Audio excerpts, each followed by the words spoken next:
안녕하세요. 노사의 성경소원입니다.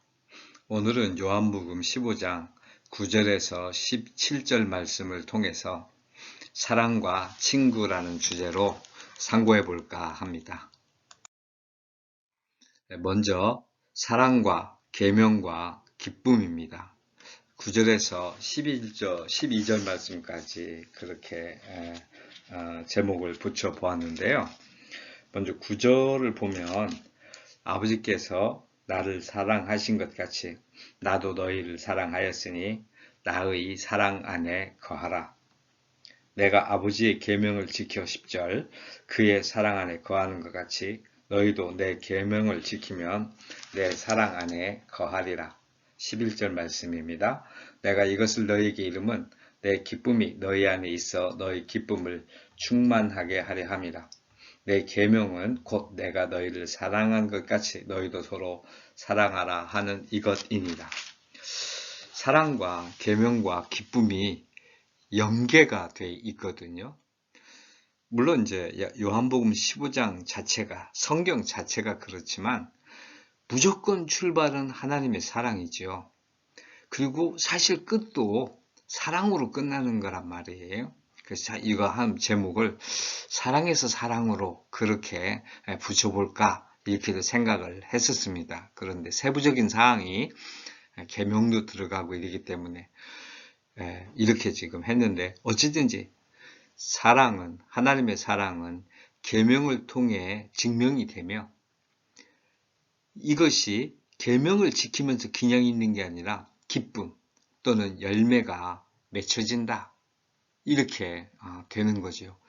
하나님을 사랑해서 그렇게 살았을 때 기쁨이 있게 되고 열매가 있게 된다. 이제 보면 되겠습니다. 아버지가 나를 사랑했고 나는 너희를 사랑한다. 그러므로 너희는 내 안에 있어야 한다. 이게 사랑한다 이 말이죠. 이것이 내 안에 있어야 한다. 강력한 예수님이 우리를 향한 요구하심, 외치심, 이건 뭐 명령이기도 하고 엄청난 초대잖아요.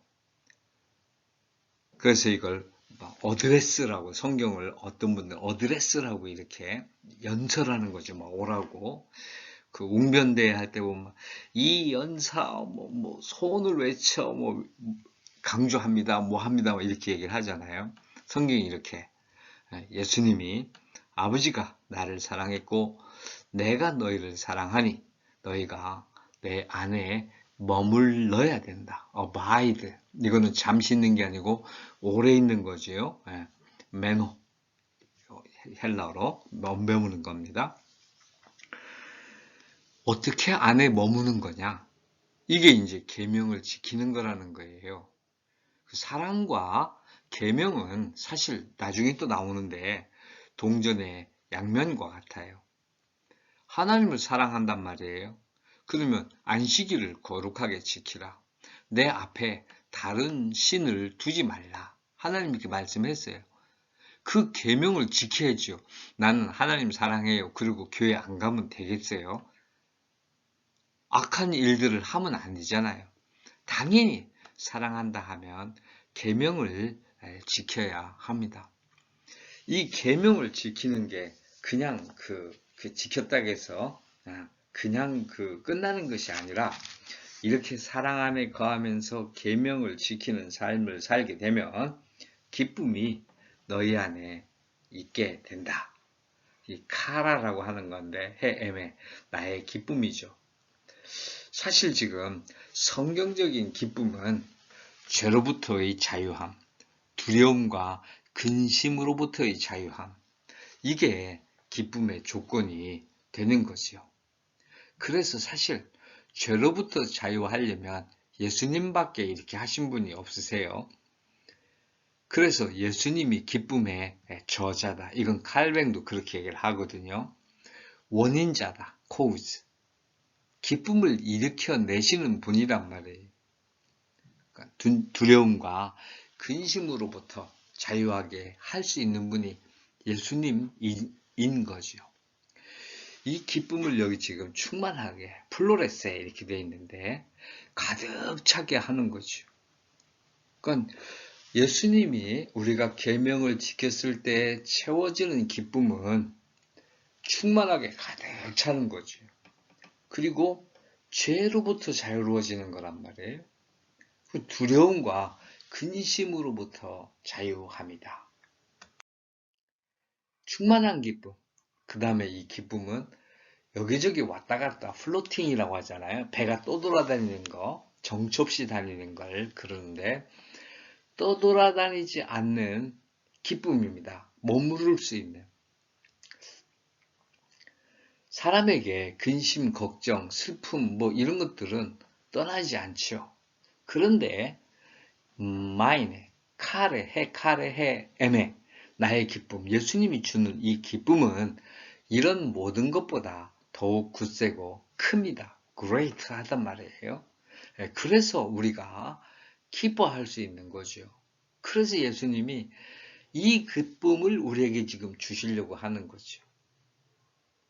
여기 지금 그러면서 12절 말씀에 내 계명은 곧 내가 너희를 사랑한 것 같이 너희도 서로 사랑하라 하는 이것이니라.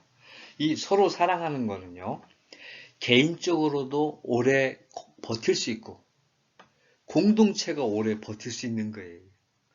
대부분 교회 공동체가 해치거나 타격을 받게 되는 건 그 안에 사랑이 없을 때죠. 가정이, 개인이 피폐해지는 것도 자기가 자기를 사랑할 줄 모르고 자신이 가정을 사랑하지 못하기 때문에 피폐되는 거예요. 그리고 사랑하지 못한다는 건 결국 하나님의 계명을 지키지 못하고 있다는 거지요. 사람들이 많이 기뻐하려고 노력해요. 우리가 길가를 가다 보면 많이 웃고 정말 즐겁게 그렇게 지내 보이는 듯한 그런 분들이 많이 계세요.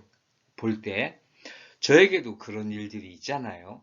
그런데 얼마 시간이 지나서 내가 곰곰이 이렇게 나 혼자 생각을 해보면 그때 참 마음껏 웃었던 것 같은데 진짜 그렇게 기뻐할 만한 기쁨이었나?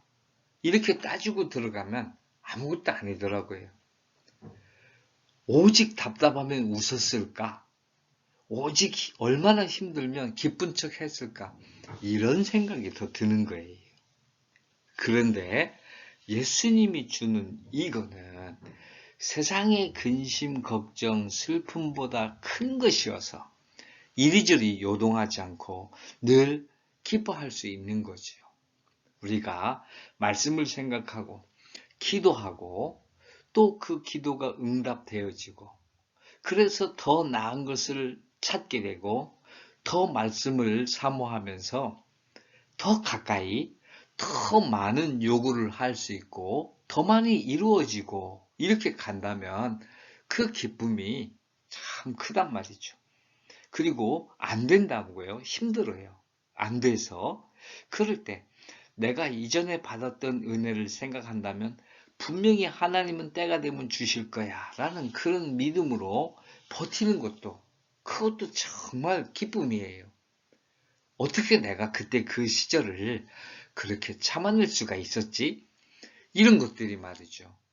주와 함께하는 예수님은 이런 기쁨을 가지고 있는 거예요. 자기가 십자가에 짐으로써 자기 제자들, 그 이후에 우리 같은 이방인들, 후손들까지 전부 구원된다는 걸 생각할 때 기뻐하신 거죠. 또 그렇게 우리가 구원받게 되는 것을 하나님이 기뻐하시기 때문에 예수님은 기뻐했던 거예요. 당신은 기쁨으로 가득 차 있던 거죠. 늘 그런 기쁨이 있었던 거예요. 떠나지 않고 말이죠. 그래서 사랑과 계명과 기쁨은 함께 간다. 누군가가 나를 사랑하는 걸 할 때도 기쁘잖아요. 정말 그 사랑이 순수하고 깊으면 깊을수록 나에게 용솟 숨치는 기쁨이 있단 말이에요. 물론 돈을 갖다 주고 명예를 주고 하는 것도 기쁘지요. 그러나 그런 것들은 오래가지를 못하잖아요. 우리가 늘 오래갈 수 있는 기쁨을 누리려고 해야 되는 거예요. 그거는 사랑과 계명과 기쁨이다. 이렇게 사랑하면서 하나님을 사랑해서 계명을 지킬 때다. 이렇게 보시면 되겠습니다. 사랑과 친구입니다. 이 지금 그 13절 말씀을 보게 되면 사람이 친구를 위하여 자기 목숨을 버리면 이보다 더 큰 사랑이 없나니. 이건 예수님 자신이시잖아요. 우리들한테 이렇게 버리시겠다라고 하신 말씀이란 말이에요. 그래서 기꺼이 나는 너희를 위해서 목숨을 버린다. 이렇게 말씀하신 거죠. 그 로마서에 있는 대로 우리가 아직 죄인 되었을 때 예수님이 우리를 위해서 대속하셨잖아요. 결국 이것이 사람들은 의인을 위해서는 가끔씩 죽을 수 있고 굿맨, 선한 사람들을 위해서 혹시 몇 사람이 죽을 수 있다. 그러나 죄인 된 사람을 위해서는 죽지 않는다 이거죠. 그런데 우리가 죄 가운데 있을 때에 예수님이 우리를 위해 죽으셔서 구원하셨다. 이게 자기 목숨을 버린 사랑이지요. 누구도 사람이 이렇게 얘기할 수 있는 사람이 없어요. 하지를 못하니까 말이죠. 예수님이죠. 이보다 더 큰 사랑이 없는데 내가 그런 거야 라고 얘기하신 거죠. 지금 13절 말씀이에요. 그래서 지금 여기 사랑이 어떤 거냐면 자기 목숨을 버린 사랑이, 친구는 누구냐면 14절 말씀, 너희는 내가 명하는 대로 행하면 곧 나의 친구라. 서로 사랑하라고 그랬어. 이 명령이 뭐 딴 게 아니고. 그리고 뭐 죽도록 충성해라. 끝까지 인내해라. 이런 것들이 명령이잖아요. 그래서 참고 견디고 이렇게 하면 되는 거예요. 안 돼도 뭐 계명을 잘 못 지키고 이렇게 해도 용서를 구하면서 끝까지 확실하게 믿음으로 붙잡고 견디는 거죠. 이러면은 예수님이 내 친구라고 하는 거예요. 우리 좋은 친구 만나면 좋잖아요. 서로 이야기하고 뭐 이렇게 의논을 나누고 이러면 너무 좋단 말이에요. 그 예수님이랑 친구가 돼가지고 내가 이러고 저러고 한데 이런 일이 있는데 예수님이 어떻습니까? 사실상 기도하다 보니까 점점 애들 같아지는 경향이 있는 것 같아요. 저는 뭐 많은 시간을 내서 기도하는 사람은 아닌데 책 좀 본답시고 그렇게 기도 시간을 많이 내기가 좀 어렵더라고요. 그런데 어쨌든지 이런 거 저런 거 준비해가고 힘들 때마다 얘기를 하다 보니까 점점 그 기도하는 내용이 별 아닌 것도 아주 그 재미있게 기도가 되고 또 은혜가 되고 이러는 것 같아요. 더 많이 믿어지고 말이죠.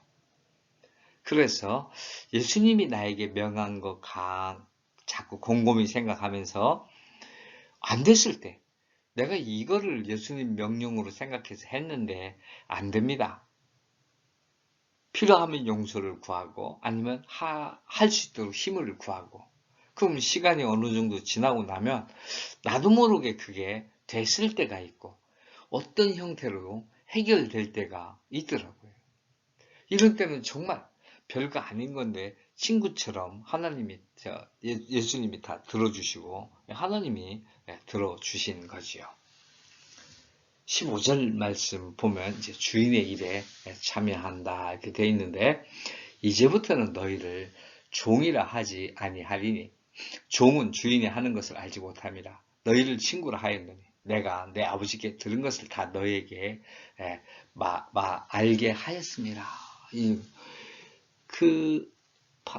호티, 파탈, 에쿠사, 파라투, 파트로스무 이렇게 돼.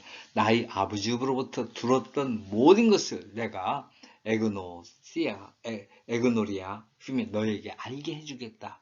이렇게 한단 말이에요. 그래서 종이 아니 아버지에게 들은 것을 전해받는단 말이에요. 종은 받을 수가 없잖아요. 그러니까 사랑과 친구가 되어 하나님의 일에 참여한다. 결국 이게 서로 말씀을 나누는 거죠. 우리가 늘 말씀을 연구하고 상고하고 그대로 행하려고 하고 이런 것들이 다 주인의 일에, 하나님 아버지가 주인인데 그분이 하신 말씀대로 하는 거 아니겠어요? 그렇게 돼 있는 거죠.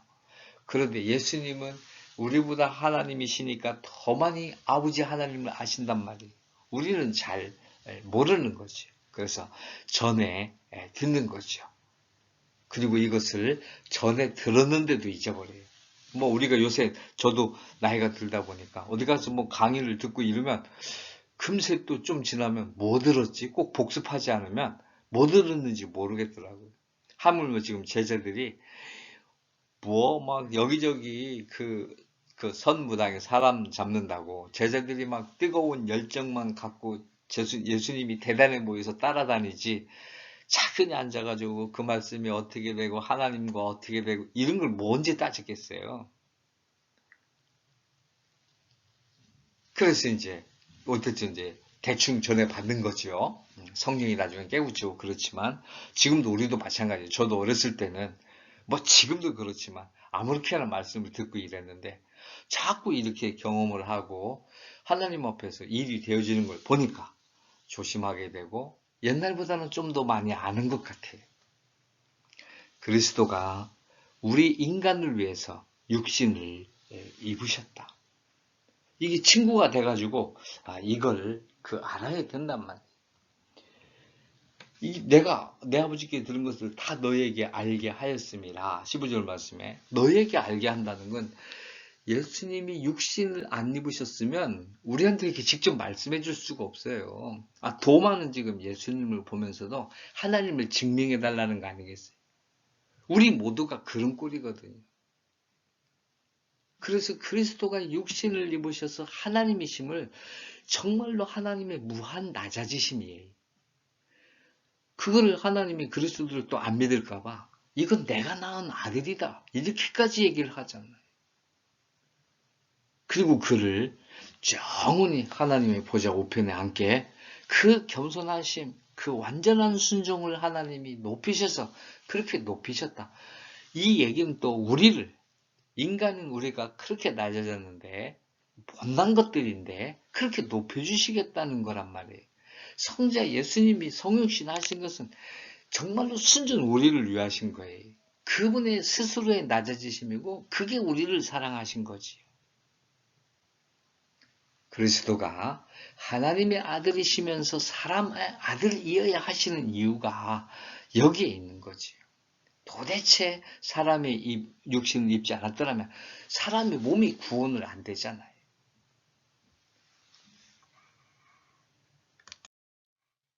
친구가 받는 혜택입니다. 그리스도의 선택을 받았다. 에고 엑셀렉사멘 피마스 이렇게 했어요. 내가 너희를 과거 부정입니다. 선택했어요. 너희를 선택해서 과거에 끝난 일입니다. 그리고 이게 예정론이죠. 나중에 예정론이나 이런 거 관련되면 다시 또 더 자세히 살펴보고 우리가 생각하는 것은 내가 택했다 그러면 내가 택함을 받았구나 이렇게 하면 되는 거예요. 자꾸만 왜 택했을까 말했을까 이렇게 그러면 안 되죠. 이대로 믿는 거예요. 열매를 맺는다. 16절 너희가 나를 택한 것이 아니오 내가 내가 너희를 택하여 세웠나니 이는 너희로 가서 열매를 맺게 하고 또 너희 열매가 항상 있게 하여 내 이름으로 아버지께 무엇을 구하든지 다 받게 하려 합니다. 예수님이 택했다고 했잖아요. 자, 그래서 선택을 받고 열매를 맺어야 돼요. 그런데 이게 항상 있는 열매거든요. 물론 예수님이 우리를 택한 건 영원이기 때문에 그렇게 볼 수 있는데 이건 교회의 열매이기도 하단 말이에요. 그래서 교회가 지구상에 오래 영원히 지구와 함께 하기 때문에 오래 있는 열매가 되는 거죠. 이 열매를 맺는다는 건 결국 사도로서 선택된 사명을 감당하는 거 아니겠어요? 따라서 사도의 감당을 하려면 말씀처럼 감당하려면 정말로 무엇이든지 구하고 받지 않으면 안 돼요. 저도 요한복음 하면서 깨달아지지 않고 어려울 때마다 기도를 하거든요. 그래서 무엇이든지 구해야 돼요. 이게 성경 말씀을 어느 깊이까지, 어느 넓이까지 깨달을지 아무도 모르잖아요. 무한 구해야 하는 것이죠. 이 정도면 하나님이 들어주실까, 안 들어주실까, 그런 게 어디 있겠어요. 그리고 우리가 하나님의 뜻대로 살려고 그러면 사탄이 엄청난 유혹을 한단 말이에요. 집안에서, 복음 따라 집안에서 살려고 그러면 얼마나 유혹이 많아요. 다른 거 볼 거 없어요. 한 시간만이라도 가정 안에서, 회사 안에서 하나님의 말씀대로 온전히 순종하는지 내가 잘 따져보면, 계명대로 잘 살았는지 따라보면 판가름이 난단 말이에요. 엄청나게 사탄이 유혹하죠. 내 속에서 온갖 욕정, 잡동사니 생각 막 이런 게 많이 올라오잖아요. 그래서 그런 거 일일이 다 구해야 되는 거죠. 이기게 해달라고 말이에요. 이 모든 말씀은 결국 우리가 서로 사랑하라는 명령이다. 17절 내가 이것을 너희에게 명함은 너희로 서로 사랑하게 하려 함이라. 결국 사랑에서 사랑으로 제가 처음 시작할 때 그렇게 말씀을 드린 것 같은데 서로 사랑할 때 사탄의 유혹을 대적할 수 있습니다. 그래서 사랑은 서로 사랑하는 가정 안에서도의 서로 사랑은 사탄을 대적하는 동시에 하나님을 사랑하는 그런 무기이자 방법이다. 이렇게 생각할 수가 있겠습니다. 오늘 사랑과 계명과 기쁨 그리고 친구 이런 요소들을 잘 유기적으로 생각하시면서 늘 기쁨이 있는 열매가 있는 여러분과 제가 되기를 기도합니다. 감사합니다.